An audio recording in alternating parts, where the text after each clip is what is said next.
অনুরাগের ছোঁয়া আজকের পর্বে আমরা সবাই দেখতে পাবো রূপা আশ্রমে গিয়ে দেখতে পারে কতগুলো লোকজন আশ্রমে ভাঙচুর করা শুরু করে। রূপা ওই লোকদেরকে বলে আমাদের 3 দিন সময় দিতে হবে, 3 দিনের মধ্যে আমি সব টাকা পরিশোধ করব। তখন ওই লোকগুলো বলে কেন 3 দিন পর কি তুমি সব টাকা পেয়ে যাবে? রূপা বলে যেখান থেকে হোক আমি টাকা জোগাড় করব। তখন ওই লোকগুলো আশ্রমের বাচ্চাগুলো উঠিয়ে নিয়ে যাওয়ার চেষ্টা করলে তখন রূপা তাদের মধ্যে একজনের মাথায় এমন ভাবে মারে আর তখনই সেই লোকটা মাটিতে পড়ে যায়। তখন রূপা ভাবে আমি কি সত্যি সত্যি এখনই একটা খুন করে ফেললাম। আর ঠিক তখনই ওই লোকটার একটা ফোন চলে আসে। তখন রূপা বুঝতে পারে লোকটা মরে যাওয়ার নাটক করছিল। তারপর দীপা আশ্রমে ফোন করে জানিয়ে দেয় সে পৌঁছে গেছে। তখন আশ্রমের লোকটি রূপাকে বলে আমাদের আশ্রমে একটা কাস্টমার এসেছে, তাকে আনতে যেতে হবে। তারপর একটা কাগজে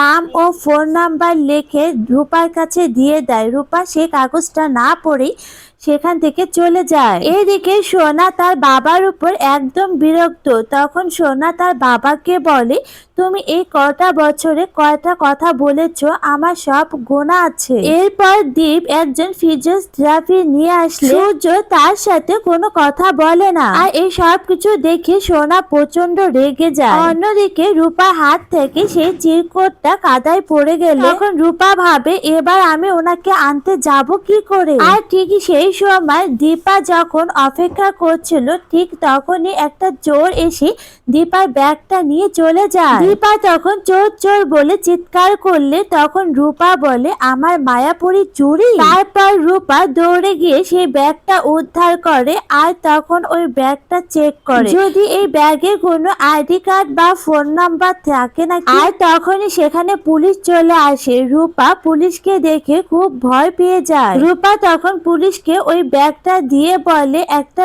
লোক এই ব্যাগ নিয়ে পালাচ্ছিল। আর তখনই দীপা সঙ্গে সঙ্গে সেখানে চলে আসে। পুলিশ তখন দীপাকে বলে ওই মেয়েটা আপনার ব্যাগ উদ্ধার করেছে। তখন দীপা মনে মনে ভাবতে থাকে ওই মেয়েটাকে কেন আমার এত চেনা লাগছে। আর তখনই কৃষ্ণ এসে দীপাকে জিজ্ঞাসা করে দেখে নিন আপনার ব্যাগে সবকিছু ঠিকঠাক আছে তো। তখন দীপা বলে এই ছবিটা আমার কাছে সবচেয়ে দামি, তবে মেয়েটা আমাকে বড্ড টানছে। তাহলে ও কি আমার রূপা? ও তো আগেও হারিয়ে গিয়েছিল। তখন কৃষ্ণ বলে ও যদি আপনার মেয়ে হয়ে থাকে তাহলে আপনাকে দেখে পালিয়ে যাবে কেন? সামনে আমি একটা হোটেলে উঠেছি, আপনি চাইলে উঠতে পারে। এদিকে আশ্রমের কাকু রূপাকে বলে তুই এতটাই বেয়াক্কেল যে ওনাকে। তখন রূপা বলে আমার তো ওই কাগজটাই নষ্ট হয়ে গেল। তখন ওই আশ্রমের কাকু বলে তুই আমার উপর রাগ করিস না, আসলে আমাদের খুব টাকার দরকার আর তুইও তো রাত জেগে অনেক পড়ালেখা করিস। তখন রূপা বলে যতক্ষণ আমি নিজে পায়ে না দাঁড়াচ্ছি